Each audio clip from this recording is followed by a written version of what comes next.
बिस्मिल्लाहिर्रहमानिर्रहीम, अस्सलाम वालेकुम।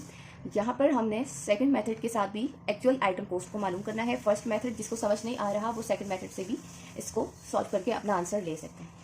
तो हमारे पास सवाल है, find the actual item cost if total item cost given inclusive GST rate percentage. अच्छा, यहाँ पर 25% जीएसटी रेट परसेंटेज है। अब 25% के अलावा कोई भी नंबर हो परसेंटेज का, आप इस फॉर्मूले से एक्चुअल आइटम कॉस्ट को मालूम कर सकते हैं। सो डेटा में हमारे पास टोटल आइटम कॉस्ट है 2252, जिसमें 25% जीएसटी की कीमत भी मौजूद है। और तलब बात यह है कि हमारे पास जनरल सेल टैक्स जो है वो परसेंटेज में मौजूद है, कीमत में मौजूद नहीं है।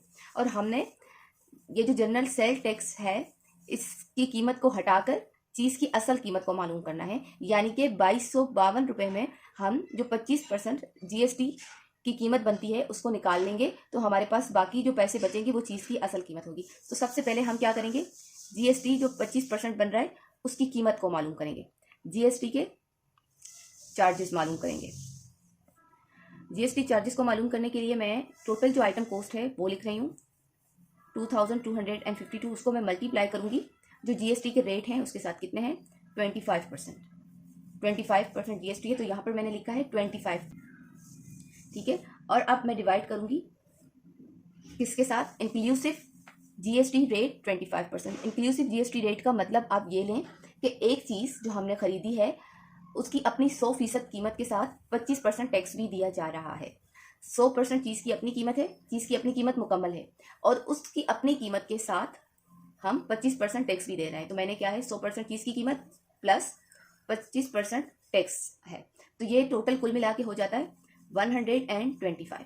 इसको हम फाइनली इस तरह से भी लिख सकते हैं, यहाँ पर जगह नहीं है तो मैं नीचे लिख रही हूँ 2252 मल्टीप्लाई 25 एंड डिवाइडेड बाय 125।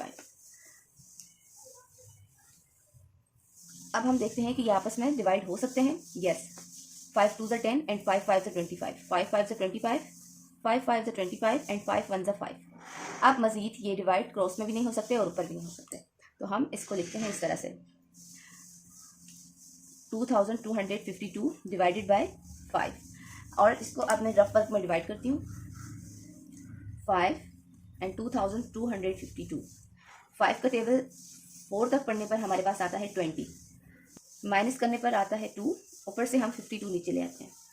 5 के टेबल में 252 नहीं आता, उससे कम क्या आता है 250। कहाँ पर आता है, 5 50 250, माइनस करते हैं तो 2 नीचे आता है। अब 5 के टेबल में 2 नहीं आता तो हम पॉइंट लगाकर यहाँ नीचे 0 बढ़ाएंगे। 5 के टेबल में 20 आता है, यस, 5 4 20, माइनस करते हैं कुछ नहीं बचता, और ऊपर हमारे पास मजीद अमाउंट भी नहीं है, तो हमारे पास जीएसटी क्या आ गया 450.4।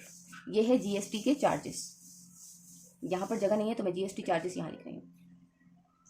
अब हम जीएसटी चार्जेस मालूम कर चुके हैं कि 2252 रुपये में 450.4 जीएसटी की चार्जेस भी मौजूद हैं। और हमने क्या मालूम करना है, एक्चुअल आइटम कॉस्ट।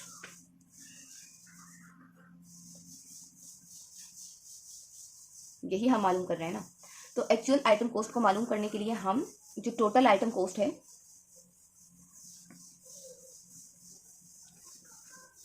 उसमें से माइनस कर देंगे जीएसटी चार्जेस को।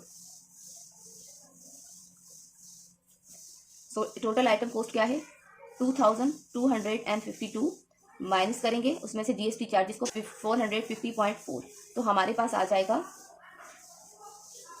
1801.6, और यही एक्चुअल आइटम कॉस्ट है और हमारा आंसर है। आई होप आपको सेकंड मेथड से भी जीएसटी चार्जेस मालूम करना आ गए होंगे, और अगर किसी को इस मेथड से नहीं आ रहे तो मैं आई बटन में और डिस्क्रिप्शन में जो फर्स्ट मेथड से मैंने सॉल्व किया है उसका लिंक भी शेयर कर दूंगी, आप वहां से भी इस सवाल को देखकर सॉल्व कर सकते हैं।